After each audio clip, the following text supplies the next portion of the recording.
അമേരിക്കയുടെ ഭാവി പ്രസിഡന്റായ മുൻ അമേരിക്കൻ പ്രസിഡന്റായ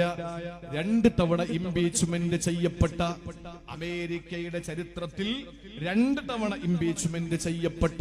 ശതകോടീശ്വരനായ വംശവെറിയനായ വെള്ളക്കാരനായ ഡൊണാൾഡ് ട്രംപ് എന്ന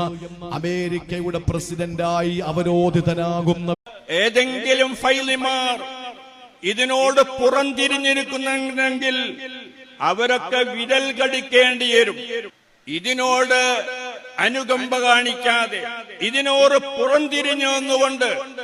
ഇതിനെ വാക്കുകൊണ്ടോ പ്രവർത്തിച്ചുകൊണ്ടോ മറ്റോ ഇതിൽ നിന്ന് ഇറങ്ങിയതായ ഏതെങ്കിലും